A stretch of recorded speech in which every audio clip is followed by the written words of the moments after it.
Today we're counting down the top 15 most notorious pirates in history. Let's begin with number 15, the Barbarossa Brothers. You've heard the name from the Pirates of the Caribbean movies, but you might not have realized that Barbarossa and his brother were two of the most feared and well-known pirates in North Africa, and during their day, they were at least as famous and respected as Johnny Depp.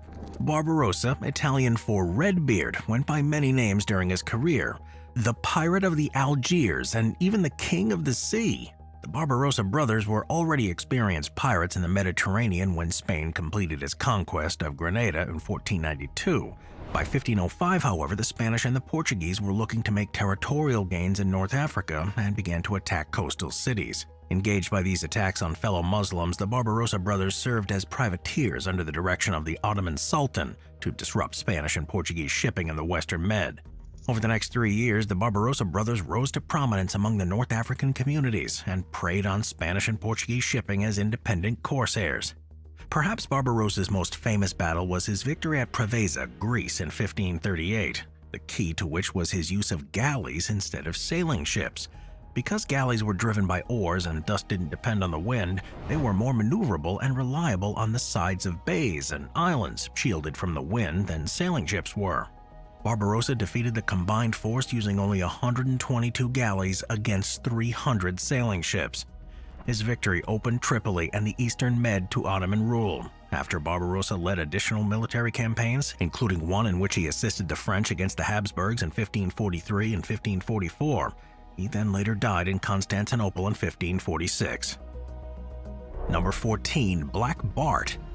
If you imagine a pirate store, then one of the first things your imagination conjures up would be a black flag featuring a skull and crossbones. And this is the man who invented it.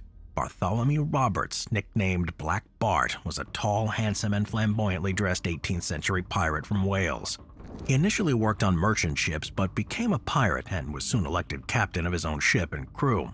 Roberts took upwards of 400 ships during his lifetime, including in the Caribbean and off the coast of Africa. He often took slave ships and then demanded gold from the captains in exchange for their return.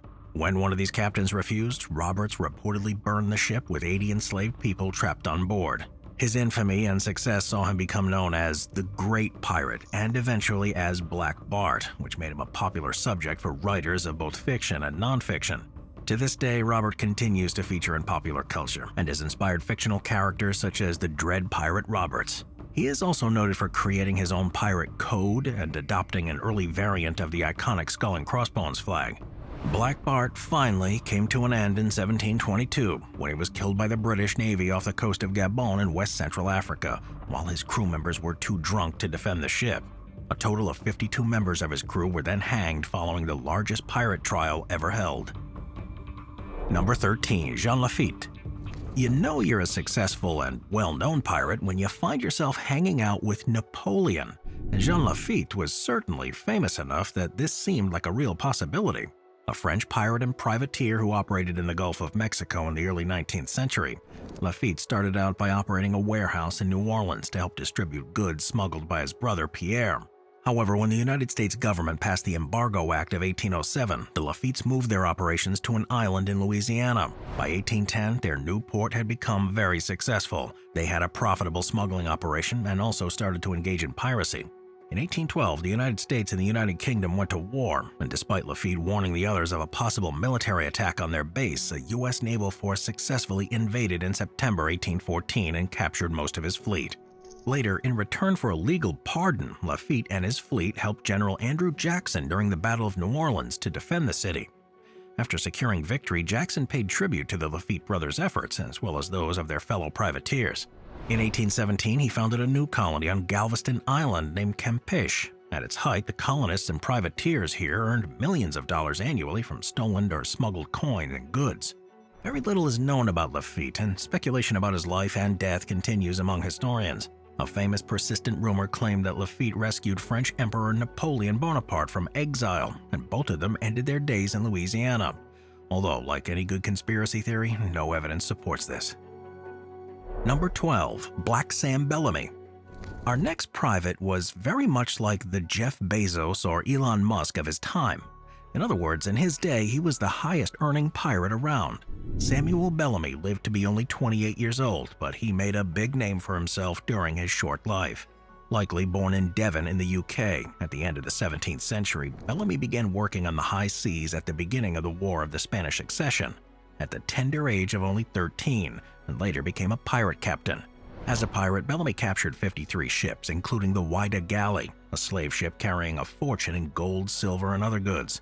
The Whydah Galley had left England in 1716 and took 300 enslaved people from the west coast of Africa to Jamaica. Bellamy captured the ship as it returned to England, by then emptied of slaves and filled with profits. Bellamy made the galley his flagship in 1717, but went down with it in a storm that same year. As I've already mentioned, he was likely the highest-earning pirate of all time. In fact, Forbes estimated that his captured booty was worth about $120 million in 2008 dollars. And as for that nickname, well, he took the name Black Sam Bellamy due to the black wigs he wore, tied back with a bow. Bellamy also styled himself as the Robin Hood of the sea by stealing from the wealthy, running his ship democratically, treating his crew members as equals, and spared the lives of captives. If he was good with a bow and arrow, then the comparisons would be complete. Number 11. Captain Kidd. William Kidd, often known as Captain Kidd, is famous for walking the blurry line between privateer and pirate. But then, as you'll see, there are many gray areas between good and bad when it comes to some of the people on this list. Born in Scotland around 1645, Kidd was employed as a privateer by the British government in 1689, and was even commissioned to arrest pirates, which is ironic given he was ultimately hanged for murder and piracy himself. Kidd famously captured a merchant ship off the west coast of India in 1698. The ship was filled with gold, silver, valuable silks and satins, as well as other Indian merchandise. Learning he'd been branded a pirate, Kidd left the ship in the Caribbean in 1699, traveled to New York to clear his name, and then was captured. The wreckage of that merchant ship was discovered in 2007. Historians disagree on whether Kidd was actually guilty of piracy. Nevertheless, he was executed in London in 1701. Authorities then hung his body in a metal cage in the River Thames for 3 high tides, supposedly to deter passing sailors from privacy. Number 10. Sir Henry Morgan. If you're a fan of rum, then you're bound to have come across this guy before, mainly because he's featured on the label of every single bottle of Captain Morgan, and for obvious reasons. Sir Henry Morgan was born in Wales in around 1635, went to the Caribbean as a laborer in 1655, and after completing his contracted work in Barbados, decided to seek his fortunes in Jamaica. It was at this point that he turned to piracy. Morgan married his cousin, Elizabeth Morgan, in 1665, who was also the daughter of the deputy governor of Jamaica. From 1666, he commanded his own ship as a privateer, and he fought on land as well as at sea, raided towns along the coasts of Mexico, Panama, and Cuba, and accumulated a significant bounty, including gold, silver, and gems. Sadly, as with many of the pirates on this list, he also captured and sold enslaved people, which didn't stop him being knighted by King Charles II of England in 1674. Given he'd been imprisoned for his exploits only a few years earlier, this is a clear demonstration of how quickly fortunes could change for pirates and privateers during the golden age of piracy. Morgan died of natural causes in 1688. At the time of his death, he owned 3 plantations, and his estate in Jamaica had 131 enslaved people, including 33 children. So yeah, not a very nice guy. Number 9. Calico Jack.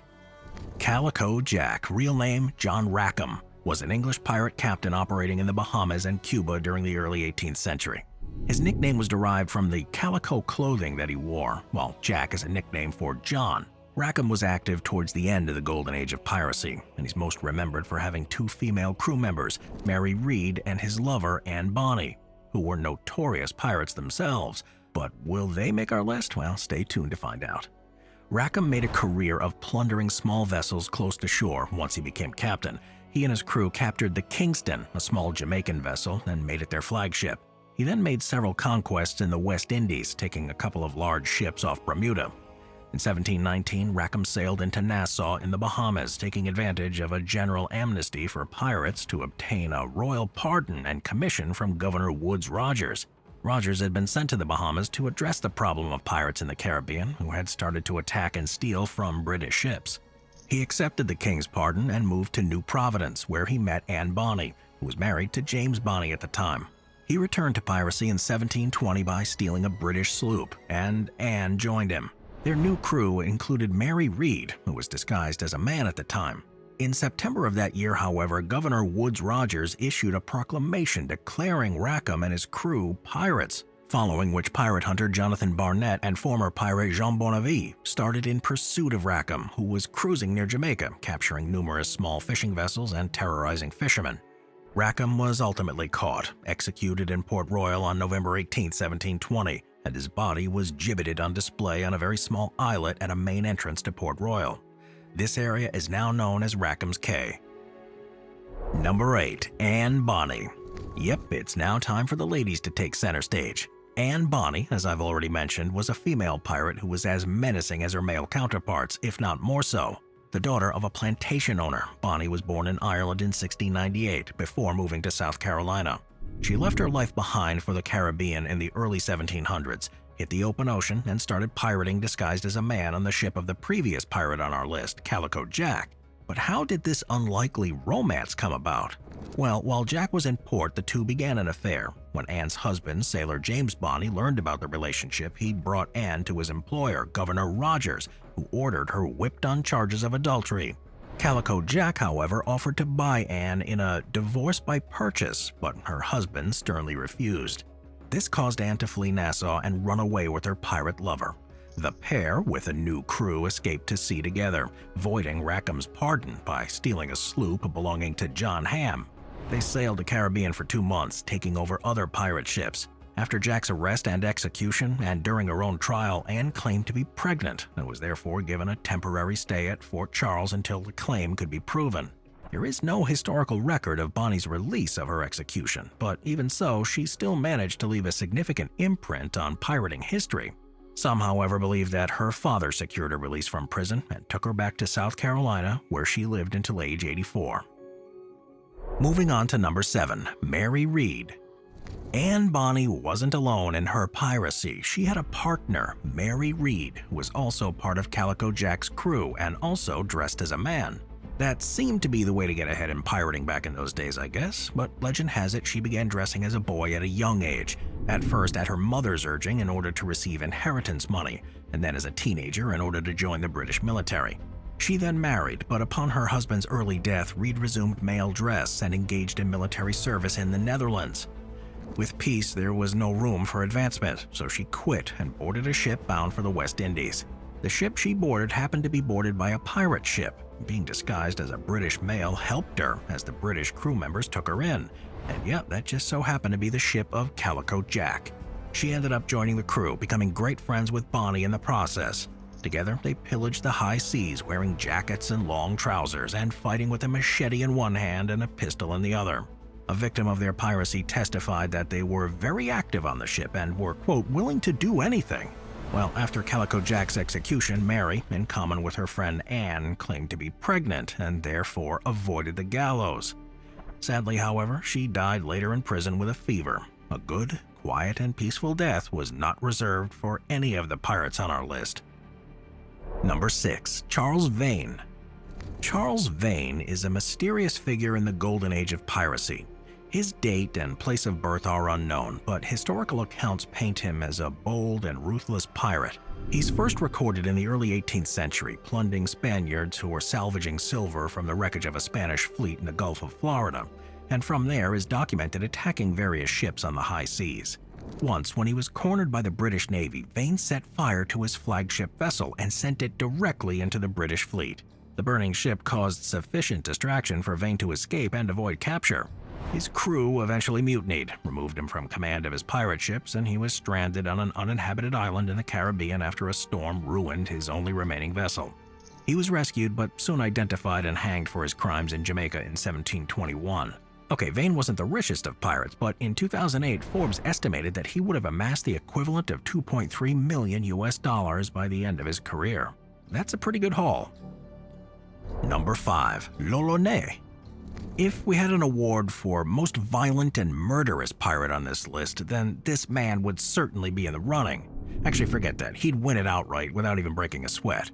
François L'Olonnais, also known as Jean David No, was a French pirate active in the Caribbean during the 1660s. He first arrived in the Caribbean as an indentured servant during the 1650s, but by 1660 his servitude was complete. He began to wander various islands before arriving in San Domingue, what is now Haiti, becoming a buccaneer, preying upon shipping from the Spanish West Indies and the Spanish Main. A year or two into his pirate career, he was shipwrecked near Campeche in Mexico, where a party of Spanish soldiers attacked him and his crew, killing almost the entire party. L'Ollonais survived by covering himself in the blood of others and hiding amongst the dead. Yep, this guy is hardcore, but this is just child's play to what he did to his own victims. After the Spanish departed, L'Ollonais, with the assistance of some escaped slaves, made his way to the island of Tortuga. A short time later, he and his crew held a town hostage, demanding a ransom from its Spanish rulers. The governor of Cuba at the time, Francisco Obregón Gascón, sent a ship to kill L'Ollonais' party, but L'Ollonais captured and beheaded the ship's entire crew, save one, whom he spared so that a message could be delivered to Havana. The message? I shall never henceforth give quarter to any Spaniard whatsoever. And he stuck to his word. Apparently, he would hack his victims to pieces bit by bit, or squeeze a cord around their necks until their eyes popped out. And once, he even cut out a man's heart and took a bite. So no, not really the kind of guy whose drink you want to spill in a bar. However, karma came back to haunt him in 1668, when he was captured and eaten by cannibals. C'est la vie. Number 4. Grace O'Malley.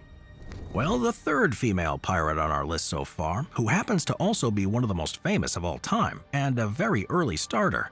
From the age of 11, Grace O'Malley forged a career in seafaring and piracy, soon being considered a fierce leader at sea and a shrewd politician on land. She successfully defended the independence of her territories at a time when much of Ireland fell under English rule and is still considered today the Pirate Queen of Ireland. Legend has it that when Grace was young, she wanted to travel on an expedition with her father. She was told she couldn't go as her long hair would catch in the ship's ropes, so to embarrass her father, she cut off most of her hair, which earned her the nickname Bald Grace. Folklore suggests that Grace was pregnant with her son while at sea, but within an hour of giving birth, Algerian pirates ambushed and boarded her ship. Grace, however, wasn't fazed by this sudden intrusion at all. Wrapping the child in a blanket, she appeared on deck and rallied her crew, leading to the capture of the pirate vessel. In 1546, Grace married the heir to the O'Flaherty clan, Donald O'Flaherty. During his time, she became active in Irish politics and was taught by Donald the arts of pirating. When her husband was murdered by a rival clan, she took back Donald's castle. Oh, and after defeating the people who killed him, of course. To this day, Grace O'Malley is seen as a symbol of Ireland and an inspiration for many modern songs, theater productions, and books.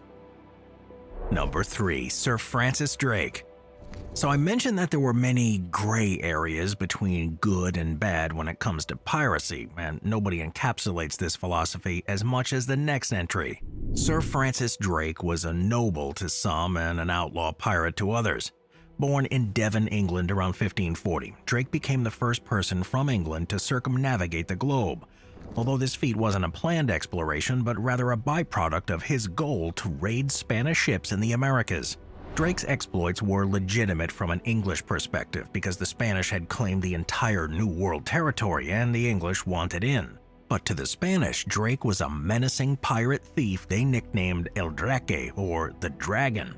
Drake brought back plenty of treasure from his circumnavigation, sharing his riches with Queen Elizabeth I, and was also a leading naval commander who fought against the Spanish Armada, a huge fleet of Spanish ships that was part of a failed attempt to invade England and overthrow the Queen in 1588. So yeah, Drake was certainly a good guy in the eyes of the Virgin Queen. But before you start laying out a red carpet for the guy and giving him a hero's welcome in your imagination, you might want to consider his involvement in slavery. Drake helped start the English slave trade in Africa, making multiple trips to Guinea and Sierra Leone with his cousin and naval commander Sir John Hawkins, and enslaved up to 1,400 African people. And no matter what you've accomplished as a war hero, the legacy of human trafficking is about as villainous as it gets. Drake eventually died of dysentery off the coast of Panama in 1596. Number 2. Ching Shih. Yep, it's back to the ladies again, and one who has every right to be standing tall amongst the most feared and respected pirates in history, hence her position at number 2.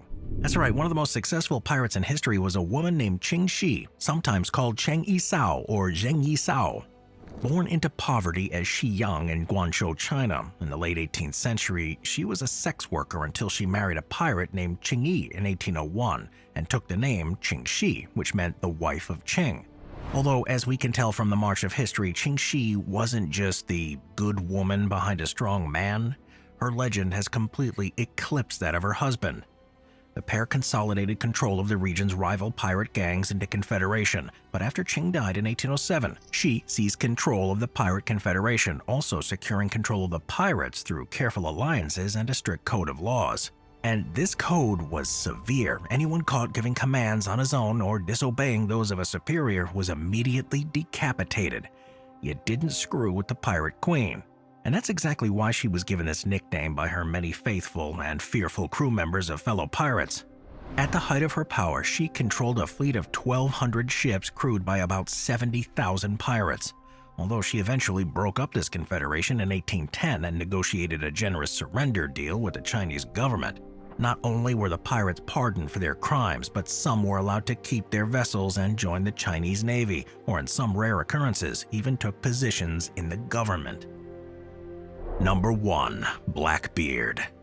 I mean, come on, how else could it possibly be anybody else? Even if you have no idea who Blackbeard was, you've almost certainly heard the name. Blackbeard is possibly the most famous pirate in history, but his life is also shrouded in a great deal of mystery. Much of what we know about him and other pirates of his time comes from a 1724 book called A General History of Pirates, published under the name Captain Charles Johnson. Charles Johnson is a pseudonym, however, and the book is often attributed to novelist Daniel Defoe, famous for writing novels such as Robinson Crusoe. Some of the book is backed up by government documents from the time, while scholars have proven other parts to be false, so it isn't an entirely reliable source. It is one of the few sources that we have, though, so let's dive into it anyway. According to the book, Blackbeard's real name was Edward Thatch. He was born in Bristol, England, and served as a privateer during the War of Spanish Succession. But in 1716 turned to pirating in the Caribbean Sea and off the coasts of South Carolina and Virginia in his ship Queen Anne's Revenge. During the golden age of piracy, he earned a fearsome reputation, which he certainly used to his advantage, cultivating a terrifying image and reputation, which encouraged his foes to surrender without a fight. Defoe's book claimed that Thatch's huge beard came up to his eyes, and while in action he carried 3 brace of pistols hanging in holsters like bandoliers and stuck lighted matches under his hat to cloud himself in an ominous haze of smoke. So whatever you think about Blackbeard, you can't say he wasn't a decent showman. Blackbeard eventually was killed in November 1718, after his ship was ambushed by the British Navy near Ocracoke Island in North Carolina. He was romanticized after his death and became the inspiration for an archetypal pirate in the works of fiction across many genres. In other words, if somebody asks you to think of a pirate, chances are you'll be thinking of Blackbeard. Wow, I got through that whole episode without going "arrgh." I'll see you guys next time. Thank you to our channel members.